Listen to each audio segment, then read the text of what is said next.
This is HOA consequences. The complaint stack was identical, and that was the point.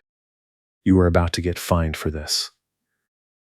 That is what Colleen Turner yelled at me the second I pulled out my phone to record our conversation at the Harborview Ridge Association office in Erie, Pennsylvania. She stepped between me and the front desk, one hand up like a traffic cop, the other gripping a laminated policy sheet she had just printed 30 seconds earlier. I work as a Veteran Affairs benefits counselor, so I live by paperwork. I know what a real procedure looks like, and this was not it. Colleen runs the landscaping committee, but she acts like she is head of enforcement, compliance, and the entire neighborhood judicial system rolled into one. She wears a tiny body camera clipped to her black cardigan every single day, records everyone who walks into the office, but the second I turn on my camera, suddenly it is a violation. I had come in to request 2 years of meeting minutes and tow authorization records because a neighbor had warned me the week before that the last person who asked for records got targeted next, and I was not about to let that happen to me without proof. Colleen slammed a clipboard on the counter, pulled out a handheld radio like she was dispatch, and said if I did not leave immediately, she would call a tow truck and have my car removed within the hour. I stayed calm, kept the phone steady, and asked her to show me the section of the policy that bans recording during a public records request. She did not answer. She just repeated herself louder, added that I was barred from the office unless I stopped filming, and clicked a tiny clicker counter she keeps in her pocket to count how many times someone interrupts her. That clicker is her signature move. She uses it in every meeting, every confrontation, every argument, like she is tallying points in a courtroom. I heard 3 clicks before I even finished my sentence.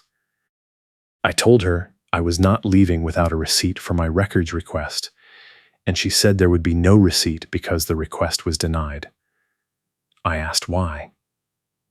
She said it was about safety, that the insurer had sent an email telling the board to stop allowing filming in the office. I asked to see the email. She said no.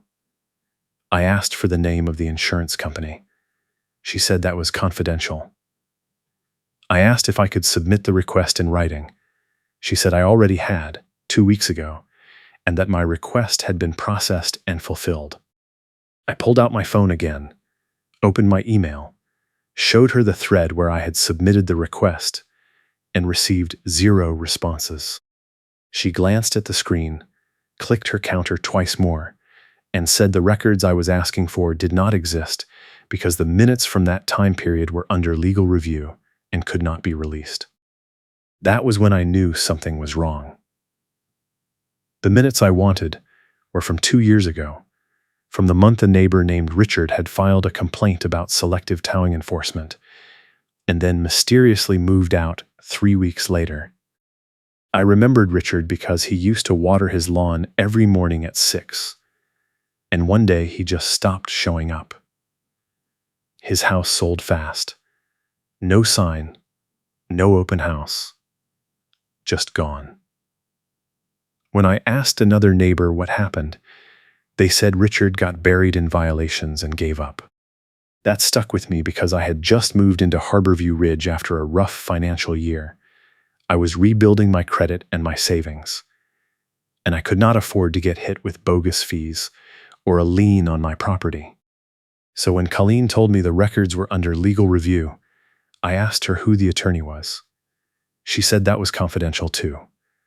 I asked when the review would be done. She said she did not know. I asked if I could submit a formal written request to the board for the attorney's contact information.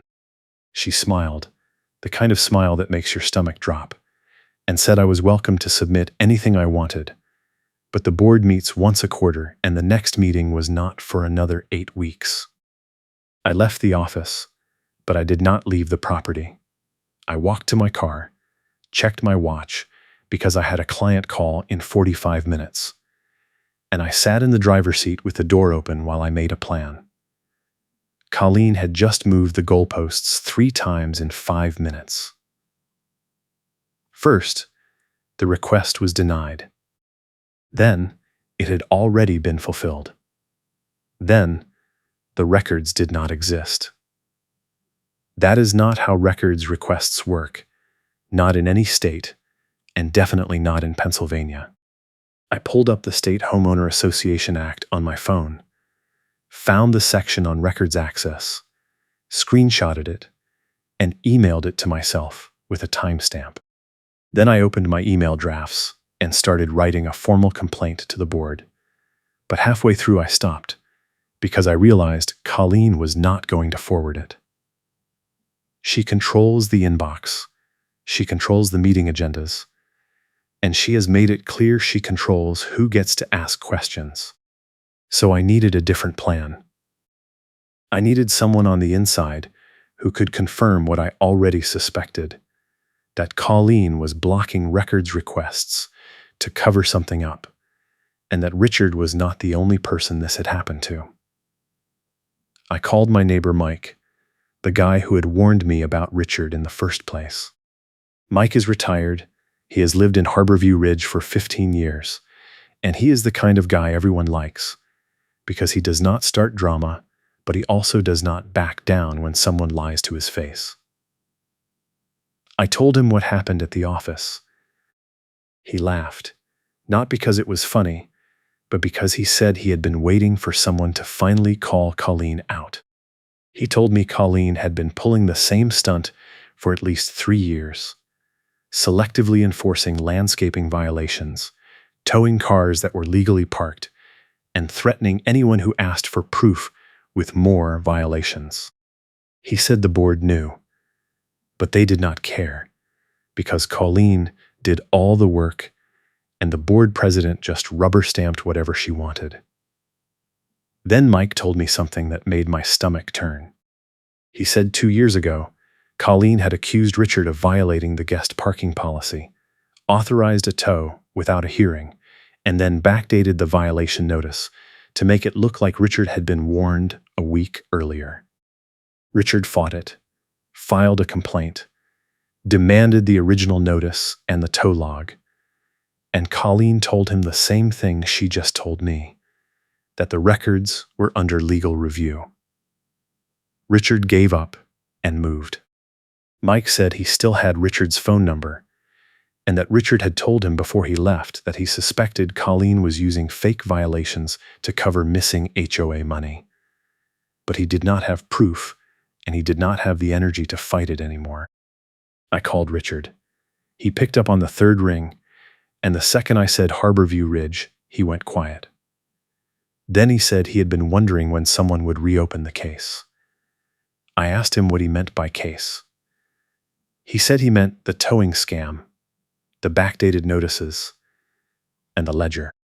He said Colleen had been running a selective enforcement scheme for years, targeting anyone who asked too many questions, and using the tow company as muscle because the tow company owner was her brother-in-law. He said he had proof, photos of his original violation notice with a timestamp that did not match the notice Colleen submitted to the board, and a copy of the tow invoice that listed a complaint file date that was impossible because he had been out of town that day. He said he had tried to submit the proof at a board meeting, but Colleen cut his mic, told the board he was being disruptive, and called a vote to table his complaint indefinitely. He said after that, he got hit with 3 more violations in 2 weeks, all landscaping, all bogus, and he decided it was not worth the fight. He sold his house and left. But he kept the proof. He said he would email it to me tonight, and that if I was going to fight Colleen, I needed to be ready, because she does not lose quietly. She controls the narrative. She leaks selective screenshots to the neighborhood group chat to turn people against whoever is questioning her. And she has the board convinced that anyone who fights back is a troublemaker. I thanked Richard, hung up, checked my watch again, and realized I had 10 minutes before my client call. I did not have time to process what I had just learned. I had to focus. But as I was about to drive away, I saw Colleen step out of the office, walk to the curb, and start taking photos of my car. Not just the license plate, the whole car. Front, back, side, close-up of the bumper, close-up of the tires. Then she pulled out her phone, made a call, and I heard her say my address out loud, followed by the word immediate. I got out of the car, walked toward her, and asked her what she was doing. She did not look up. She just said I was parked illegally in a visitor spot without a guest pass, and that I had 5 minutes to move before the tow truck arrived. I looked at the curb. There was no paint, no sign, no marking of any kind. I told her that. She held up her phone, showed me a photo of a sign that said visitor parking, guest pass required, and told me the sign used to be there but someone stole it last month. She said the policy still applied. I asked her to show me the policy in writing. She said she did not have to because I was not a guest. I was a resident, and residents are not allowed to park in visitor spots under any circumstances. I asked her where the policy said that. She said it was in the rules addendum from 2019. I asked her to email me the addendum. She said no. She said the board had decided addendums were internal documents, and residents only got access to the current rulebook. Then she clicked her counter 4 times, turned around, and walked back into the office. I moved my car. I did not have a choice. I parked 2 blocks away, took my client call in the car, and then I spent the next hour searching the county property records database for anything tied to Harborview Ridge Association. I found the original HOA incorporation documents, the deed restrictions, the bylaws filed in 1998, and a list of board members going back 10 years. Colleen was not on it. She had never been on the board. She was just the landscaping committee lead, which according to the bylaws meant she could submit violation reports to the board, but she had 0 enforcement authority. She could not authorize tows. She could not deny records requests. She could not bar anyone from the office. But she had been doing all of that for years, and no one had stopped her. I kept digging. I pulled up the HOA financial disclosure from last year, the one every association in Pennsylvania is required to file with the county, and I saw something that made me sit up straight. The line item for landscaping and grounds maintenance was 40% higher than the year before, but the neighborhood looked exactly the same. I pulled up the disclosure from 2 years ago. Same thing. A massive spike in landscaping expenses, with no visible improvement. I took screenshots of every page, saved them to a folder, and then I checked my email. Richard had sent the proof. The email had 4 attachments. The first was a photo of his original violation notice, printed on plain paper, dated March 14th, 2023, with a handwritten note at the bottom that said first warning, no further action required. The second attachment was a photo of the notice Colleen submitted to the board, printed on official HOA letterhead, dated March 7th, 2023, with a typed note that said final warning, compliance required within 48 hours. The third attachment was a copy of the tow invoice, dated March 16th, 2023, with a complaint filed date of March 6th, which was impossible because Richard had been in Florida that week and had the plane tickets to prove it. The fourth attachment was a sworn statement Richard had written and signed in front of a notary, detailing the entire timeline, the backdated notices, the tow scam, and Colleen's refusal to provide records. At the bottom, Richard had added a note in red text. He said Colleen had done the exact same thing to another neighbor in 2021, a woman named Angela, who had complained about selective guest parking enforcement.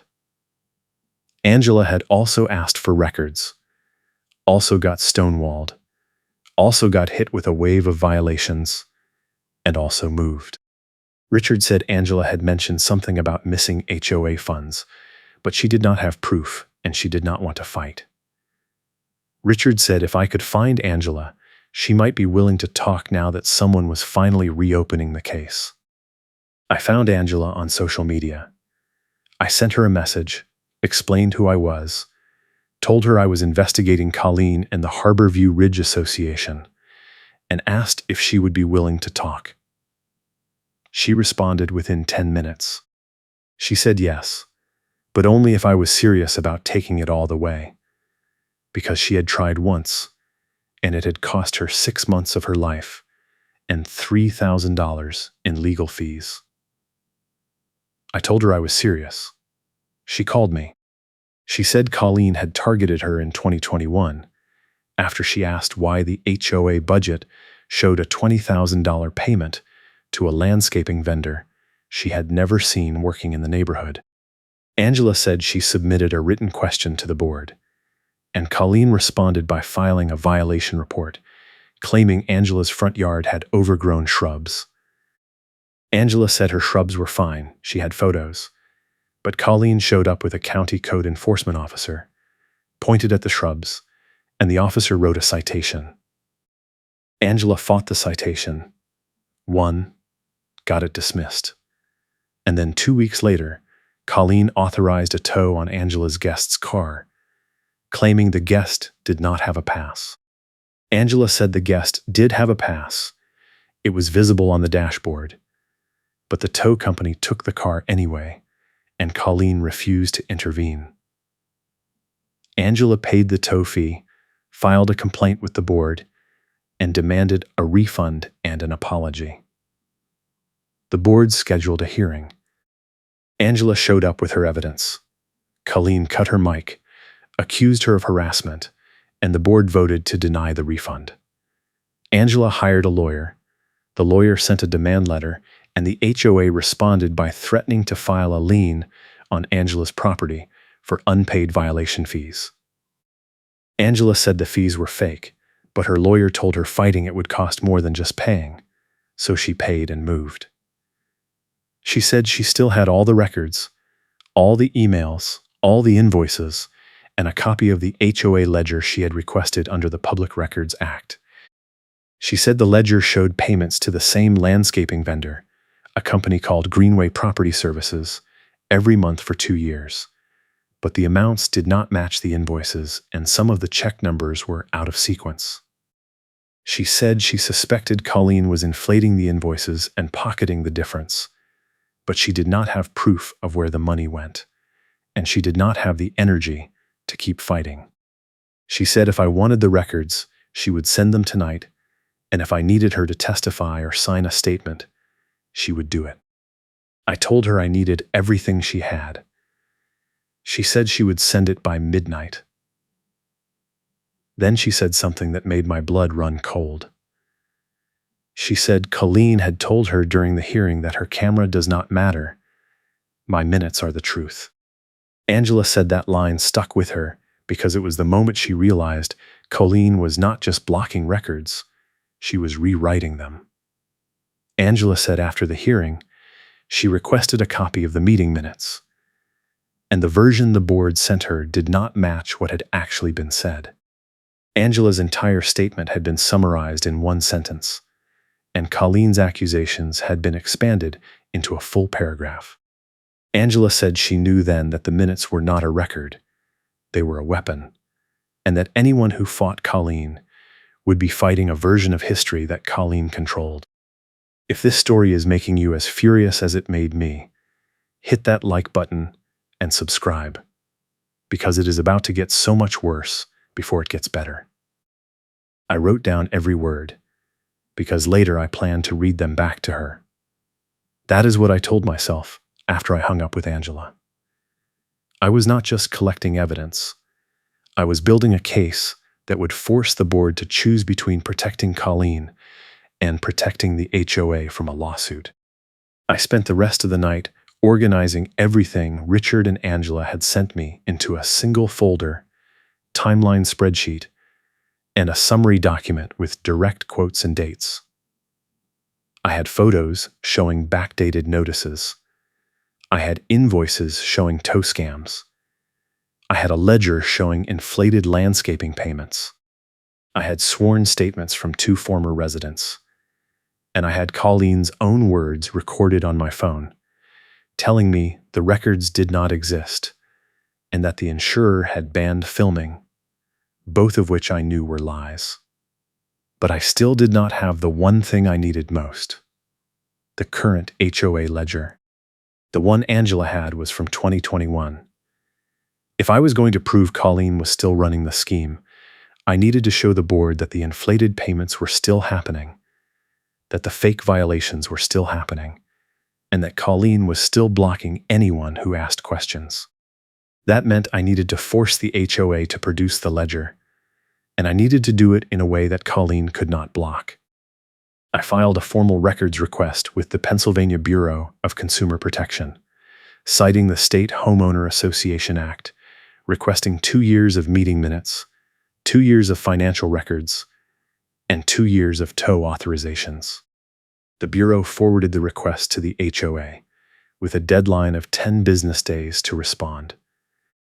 I also sent a copy of the request directly to the board president by certified mail, with a note explaining that I had already been denied access to the records by Colleen, and that I was requesting the board intervene. Then I waited. 5 days later, I got a response. It was not from the Bureau.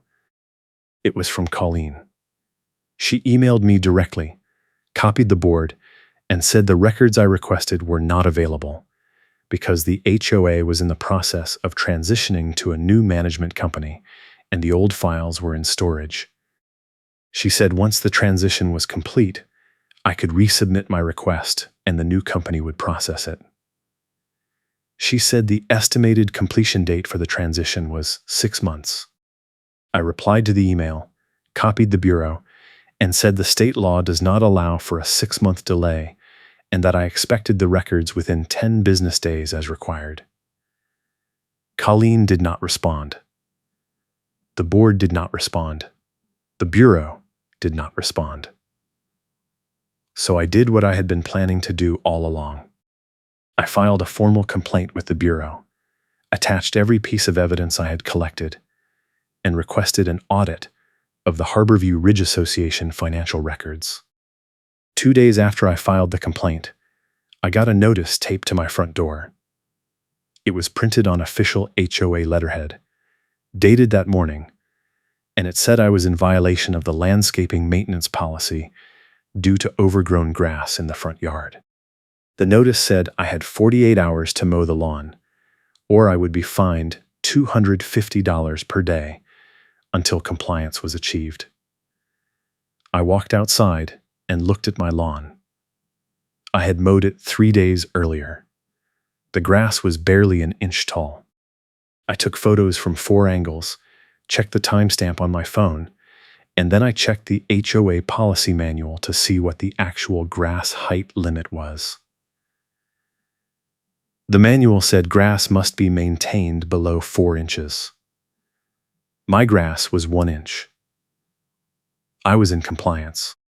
I emailed Colleen, attached the photos, and asked her to withdraw the notice. She responded within an hour. She said the photos did not matter because the inspection had been conducted by a certified landscaping professional, and the professional had determined the grass was overgrown. I asked for the name of the professional. She said that was confidential. I asked for a copy of the inspection report. She said the report was internal. I asked when the inspection had been conducted. She said earlier that day.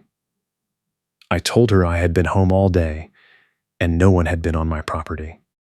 She said the inspection was conducted from the street. I told her that was not possible because my front yard was not visible from the street due to a hedge. She did not respond. I walked outside again, this time with my phone recording, and I narrated a full walkthrough of my front yard, showing the grass height, the hedge, and the fact that no one could have conducted a street inspection without trespassing. Then I emailed the video to Colleen, copied the board, and said if the notice was not withdrawn by the end of the day, I would file a harassment complaint with the Bureau and attach the video as evidence. Colleen did not respond. The board did not respond. But the next morning, I got another notice. This one said I was in violation of the exterior appearance policy due to a damaged gutter on the front of my house.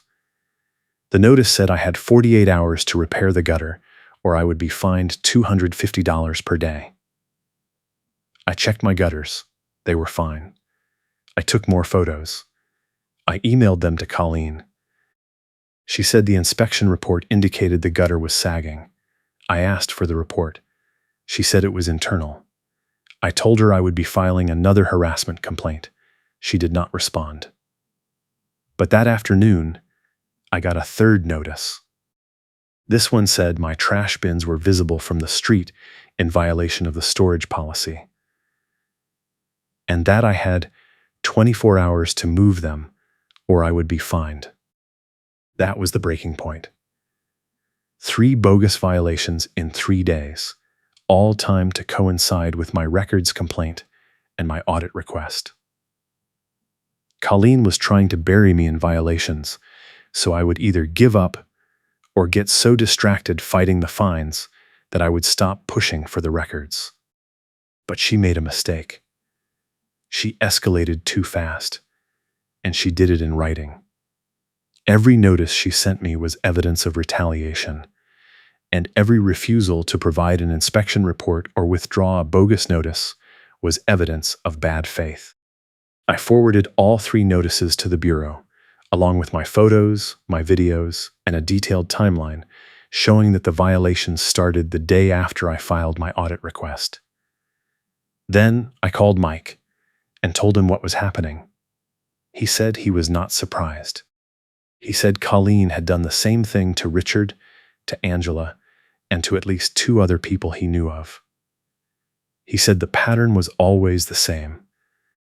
Someone asks for records. Colleen denies the request. The person complains, and Colleen retaliates with a flood of violations until the person either pays up or moves.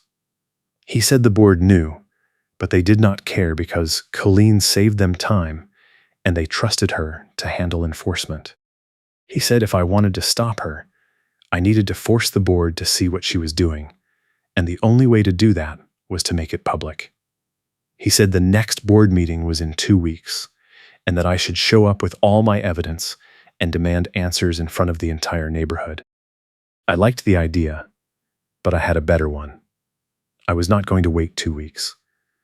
I was going to force a confrontation now, while Colleen was still escalating, while the violations were still fresh, and while I still had the element of surprise. I called the management company that handled the HOA administrative work, the one Colleen had mentioned in her email about the transition. I asked to speak to the account manager. I explained who I was, told them I had filed a records request that had been denied, and asked them to confirm whether the HOA was actually transitioning management companies or whether that was a lie. The account manager put me on hold for 5 minutes. When she came back, she said the HOA was not transitioning. She said the association had been with the same management company for 8 years and there were no plans to change. She said she did not know why I had been told otherwise.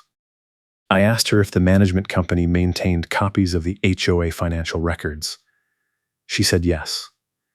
I asked if I could request copies directly from the management company.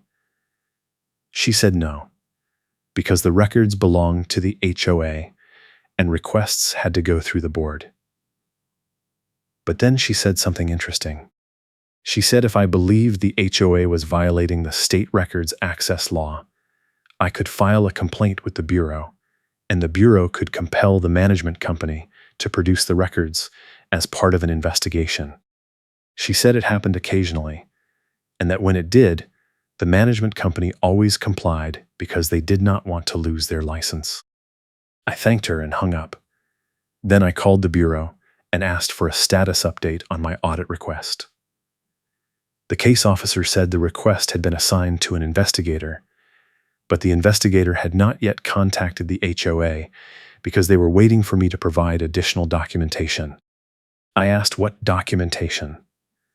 The officer said they needed a copy of the HOA bylaws, a copy of the denial letter, and a signed statement explaining why I believed the denial was improper. I told the officer I had already submitted all of that with my original complaint. The officer said they did not have it on file. I asked if I could resubmit. The officer said yes, but it would restart the 10-day processing clock.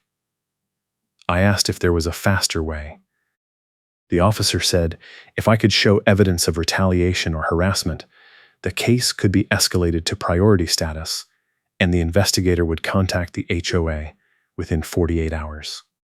I told the officer I had 3 bogus violation notices issued within 3 days of my audit request, all documented with photos and videos. The officer said that qualified. She said she would escalate the case and that I should expect contact from the investigator by the end of the week.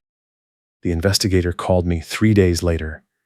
She introduced herself, said she had reviewed my complaint, and asked if I was available to meet in person to go over the evidence. I said yes. She said she would be in Erie the following Tuesday and that she could meet me at the Harborview Ridge Association office at 10 in the morning. I told her Colleen had barred me from the office.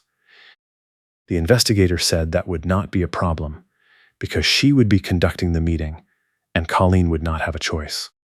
She said she would notify the board and the management company and that I should bring all of my evidence, including the original notices, the photos, the videos, and any correspondence with Colleen. She said the meeting would be recorded and that Colleen and the board president would be required to attend.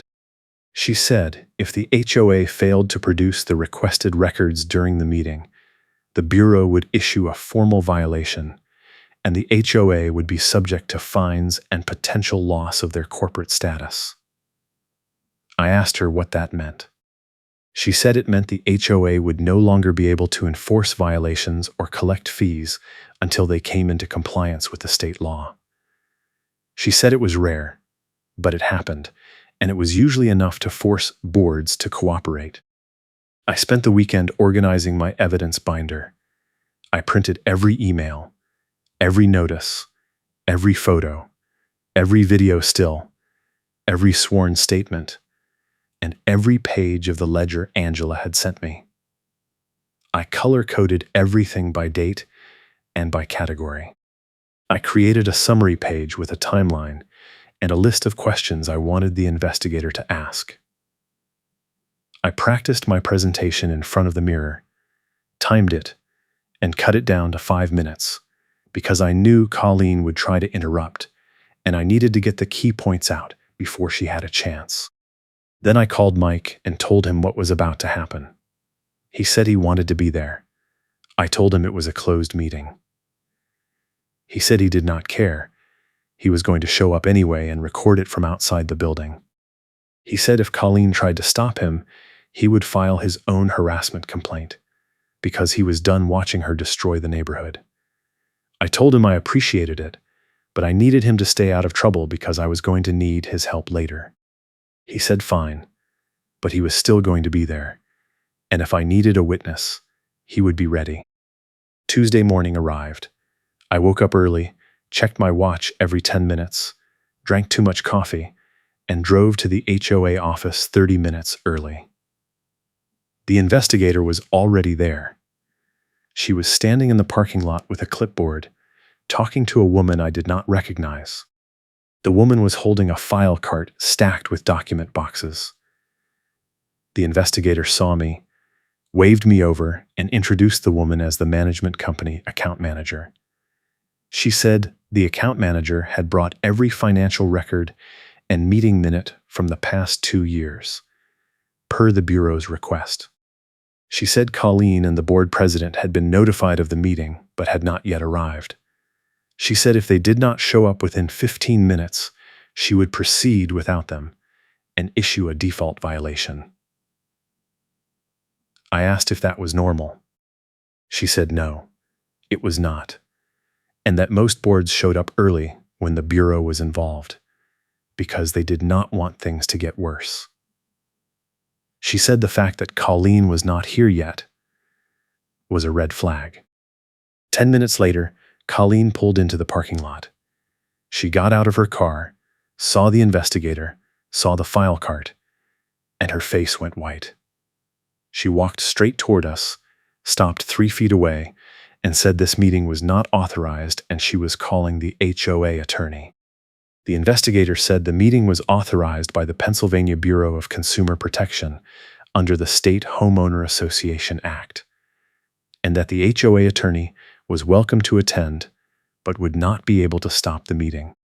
Colleen pulled out her phone, made a call, and said she needed an attorney at the Harborview Ridge office immediately because the HOA was being audited without notice. She listened for a few seconds, hung up, and told the investigator the attorney was on his way and that no records would be produced until he arrived. The investigator said that was fine, but the clock was still running on the 10-day response deadline, and that every minute of delay would be noted in her report. Colleen said she did not care about the report because the HOA had done nothing wrong. The investigator said if that was true, then producing the records would not be a problem. Colleen said the records were confidential. The investigator said no, they were not, and that the state law was very clear on what records were public and what records were not. She said meeting minutes, financial records, and enforcement records were all public, and that any HOA that refused to produce them was in violation. Colleen said the HOA had a policy that required all records requests to be submitted in writing and approved by the board. The investigator said the state law superseded HOA policy. Colleen said that was not true. The investigator pulled out a printed copy of the statute, pointed to the relevant section, and asked Colleen to read it out loud. Colleen did not read it. She turned to me and said I had orchestrated this entire thing as a vendetta because I was mad about the violation notices. She said I was wasting state resources and harassing the HOA with frivolous complaints. She said the board had every right to enforce the rules and that my violations were legitimate. I did not say anything. I just opened my binder and handed the investigator a photo of my lawn, a photo of the violation notice, and a copy of the HOA policy showing the 4-inch grass height limit. The investigator looked at the photos, looked at Colleen, and asked her to explain how grass that measured 1 inch was in violation of a 4-inch limit. Colleen said the measurement was wrong.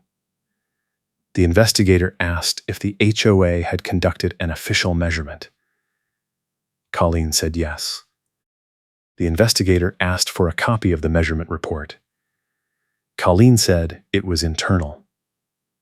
The investigator said that was not an acceptable answer, and that if the HOA could not produce documentation of the measurement, the violation notice was invalid. Colleen said the policy allowed for inspections to be conducted visually without measurement. The investigator asked Colleen to show her where the policy said that. Colleen opened her binder, flipped through several pages, and then said she could not find it. But she knew it was there. The investigator said if it was not in the written policy, it did not exist, and that the HOA could not enforce rules that were not documented. The board president arrived. He was a retired guy in his 60s, soft-spoken and clearly uncomfortable. He shook the investigator's hand, nodded at me, and asked Colleen what was going on. Colleen said the Bureau was trying to shut down the HOA because I had filed a false complaint. The board president looked at the investigator. The investigator said that was not accurate, and that the Bureau was here because the HOA had failed to respond to a lawful records request and had issued multiple retaliatory violations. The board president said he was not aware of any records request.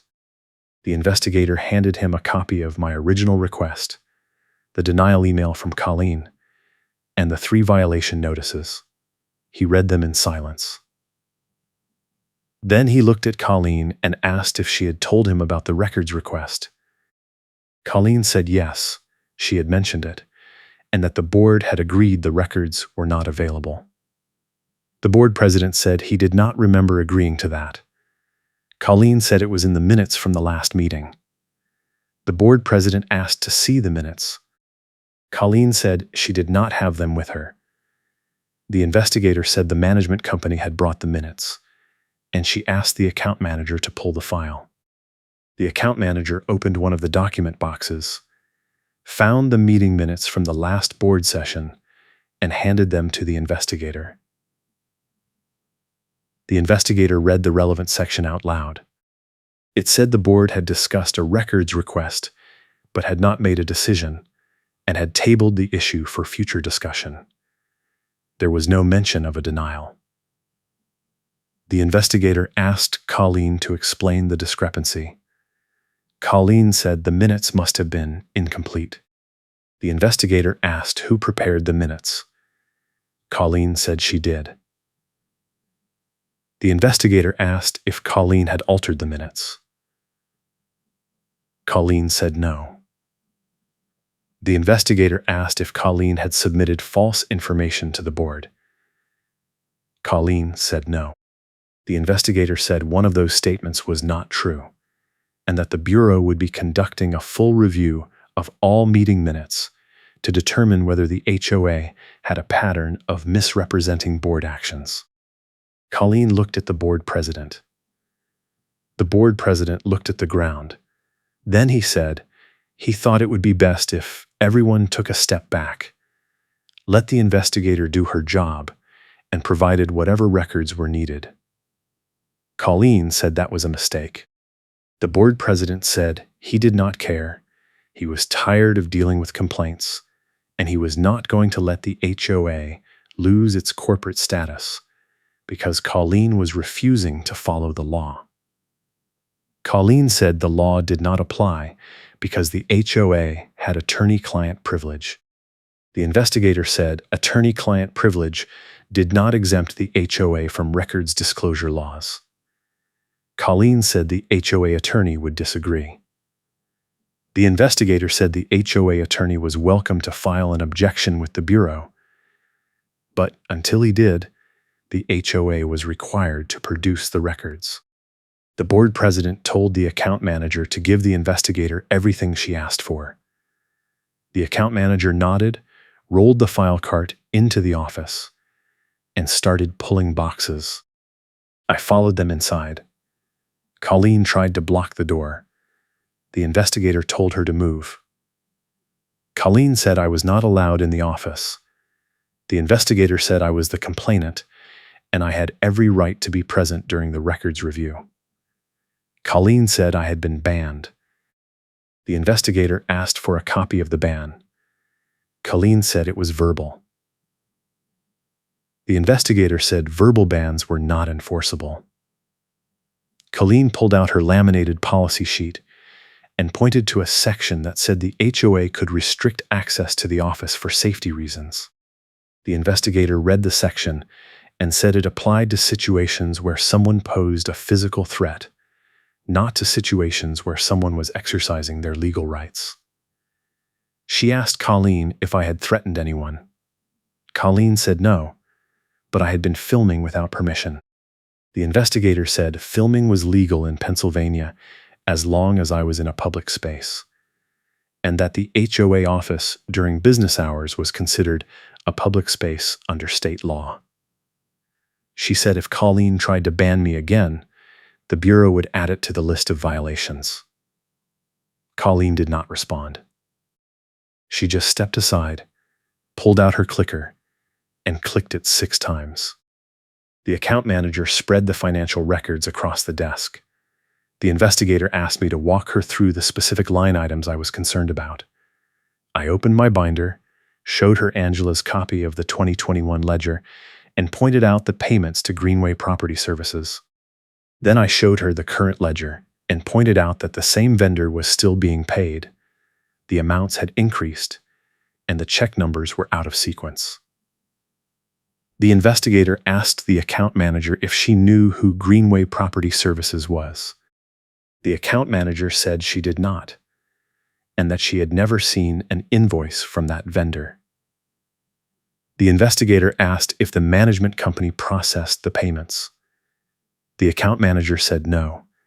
The HOA processed payments directly, and the management company only handled the bookkeeping. The investigator asked who signed the checks. The account manager said Colleen and the board president were both signers. The investigator asked the board president if he remembered signing checks to Greenway. The board president said he signed checks all the time, and he did not look at the details because he trusted Colleen to handle the invoices. The investigator asked Colleen if she had invoices for the Greenway payments. Colleen said yes. The investigator asked to see them. Colleen said they were filed at her house. The investigator said she needed them by the end of the day. Colleen said that was not possible. The investigator said if the invoices were not produced, the Bureau would assume the payments were fraudulent and would refer the case to the State Attorney General for criminal investigation. Colleen went pale. She said she would bring the invoices tomorrow. The investigator said no, today, and that if Colleen left the office before producing them, the investigator would issue a subpoena. Colleen pulled out her phone, made a call, and told someone to bring the Greenway file to the office immediately. She hung up, looked at me, and said I was going to regret this. I did not respond. I just pulled out my phone and started recording. Colleen saw the phone and said I could not record without permission.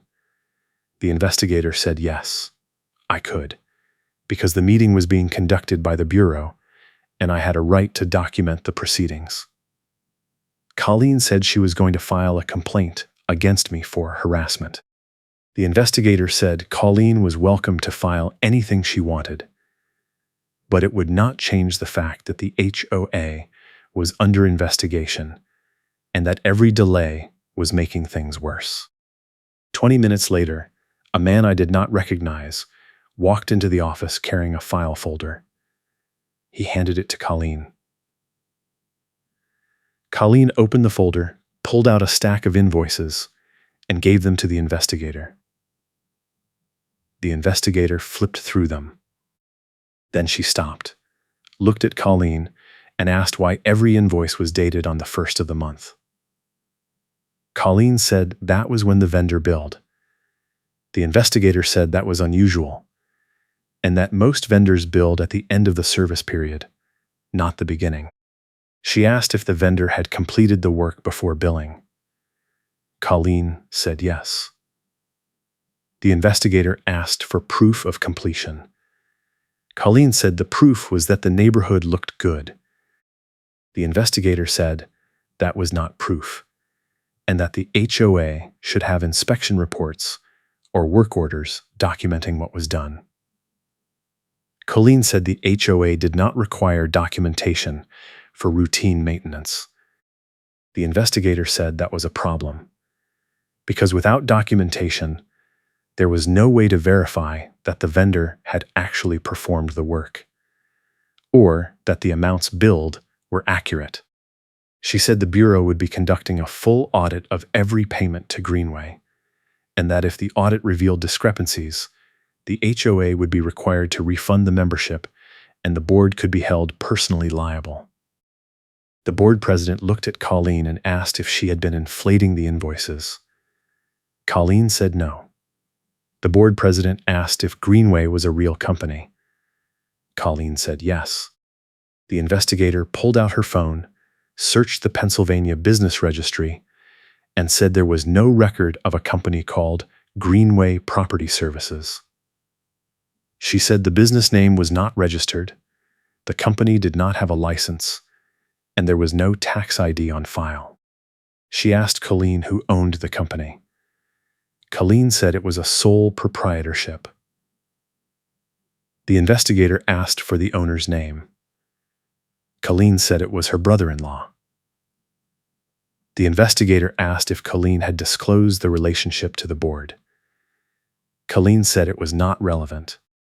The investigator said it was absolutely relevant, and that failing to disclose a financial relationship was a conflict of interest and potentially a criminal offense.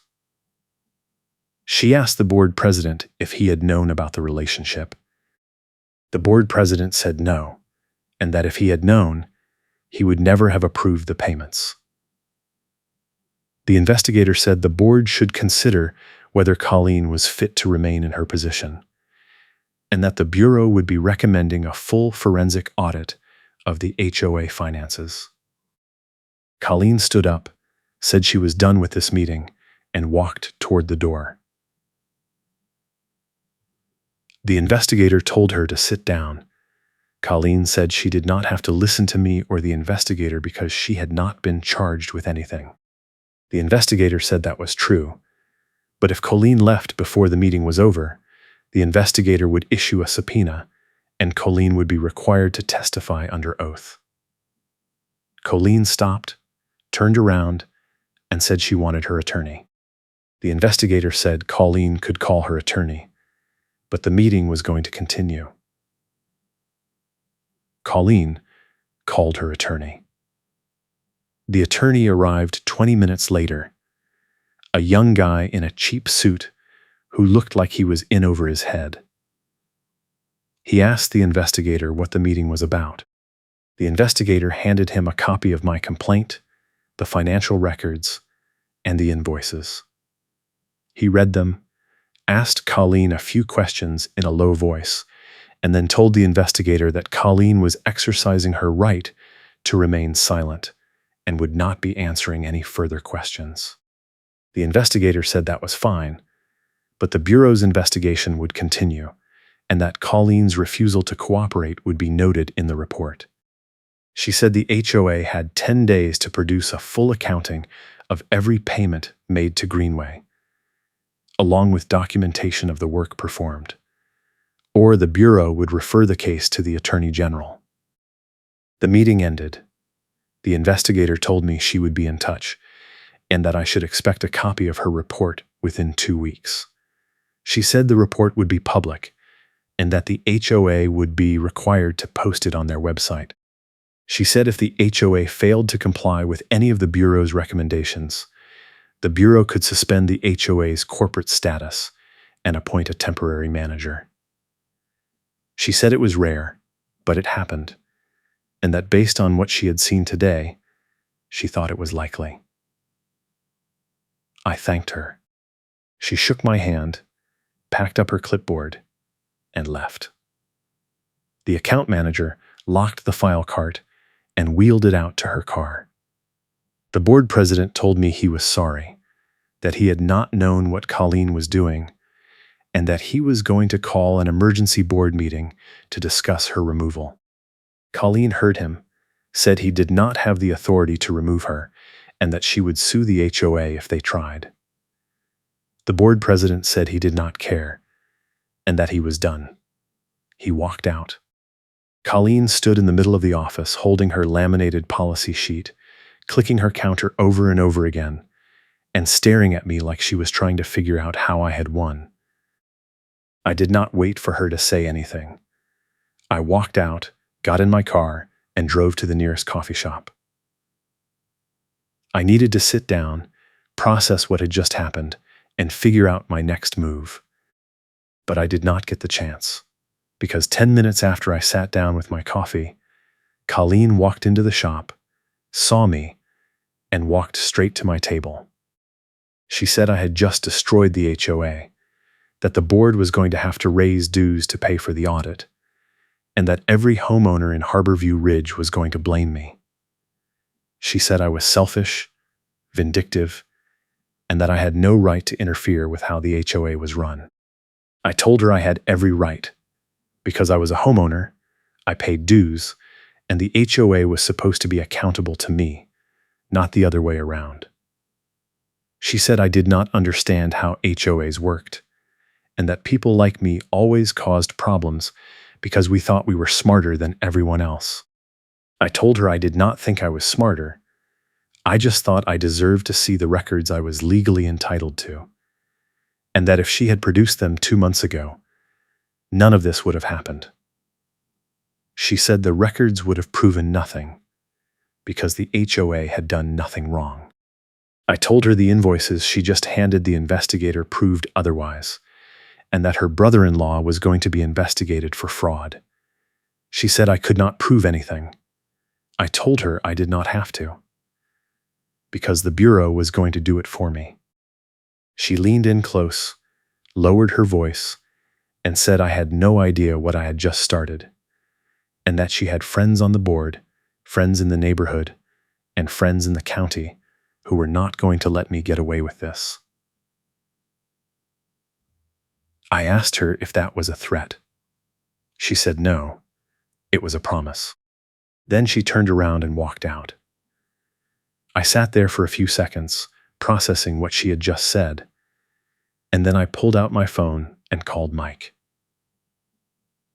I told him what happened at the meeting, what the investigator found, and what Colleen had just said to me at the coffee shop. Mike said Colleen was panicking, and that when people like her panic, they make mistakes. He said I needed to stay calm, keep documenting everything, and wait for the Bureau's report. He said once the report was public, the rest of the neighborhood would see what Colleen had been doing, and the board would have no choice but to remove her. He said it might take a few weeks, but it would happen, because no HOA could survive the kind of scrutiny the Bureau was about to bring. Mike was right. 2 weeks later, the Bureau released its report. It was 32 pages long, and it was devastating. The report found that the Harborview Ridge Association had violated the Pennsylvania Homeowner Association Act in multiple ways, including failing to respond to lawful records requests, issuing retaliatory violations, failing to disclose conflicts of interest, and failing to maintain adequate financial documentation. The report found that Colleen had submitted false information to the board on at least 3 occasions, that she had altered meeting minutes to misrepresent board decisions, and that she had authorized payments to a vendor owned by a family member without disclosure. The report found that the HOA had paid Greenway Property Services over $80,000 in the past 2 years, but there was no documentation that any work had been performed, and that multiple invoices appeared to have been fabricated. The report recommended that the HOA conduct a full forensic audit, refund all improper fees collected from homeowners, remove Colleen from any position of authority, and implement new financial controls to prevent future abuse. The report also recommended that the case be referred to the State Attorney General for criminal investigation. The board held an emergency meeting the day the report was released. I did not attend, but Mike did, and he recorded the whole thing. He said Colleen showed up, tried to defend herself, and got shouted down by a dozen homeowners who were furious about the missing money and the fake violations. He said the board voted unanimously to remove Colleen from the landscaping committee, suspend her access to HOA funds, and hire an independent auditor. He said Colleen tried to argue, said the vote was invalid because she had not been given proper notice, and the board attorney stood up and read a statute citation into the minutes that shut the threat down. The attorney said Colleen had violated her fiduciary duty, that the board had the authority to remove her immediately, and that if she continued to interfere with the HOA's operations, the board would seek a restraining order. Colleen left the meeting. Mike said she looked like she had been hit by a truck. The forensic audit took 3 months. When it was done, the auditor found that Colleen had embezzled over $60,000 by inflating invoices, creating fake vendors, and backdating expenses. The auditor found that Colleen's brother-in-law had received payments for work that was never performed, and that Colleen had used HOA funds to pay for personal expenses, including landscaping at her own house. The auditor recommended that the HOA file a civil lawsuit against Colleen to recover the stolen funds, and that the case be referred to law enforcement. The board voted to file the lawsuit. The state attorney general opened a criminal investigation. Colleen was charged with theft, fraud, and official misconduct. She pleaded guilty to avoid trial and was sentenced to 2 years of probation, ordered to pay full restitution, and banned from serving on any HOA board in Pennsylvania. The HOA refunded not just my fees, but several neighbors' fees after the pattern was exposed. Richard got a check for $1,800. Angela got a check for $3,000. I got a check for $1,200, covering the 3 bogus violations and the cost of my records request. The board also rewrote the enforcement policy to require documented inspections, third-party vendor verification, and a mandatory appeals process for any violation. They hired a new management company with stronger oversight, and they passed a rule that no board member or committee lead could authorize payments to a family member without a supermajority vote. The neighborhood is quieter now. The group chat is less toxic. People actually ask questions at board meetings instead of staying silent. And when someone asks for records, they get them. I still check my watch constantly because old habits die hard, and because I spent so many weeks on deadline fighting Colleen that I got used to the pressure. But now when I check it, it is usually because I am making sure I am not late for a client meeting, not because I am worried about a tow truck showing up or a violation notice appearing on my door. Mike still waters his lawn every morning, and sometimes he waves at me when I walk past.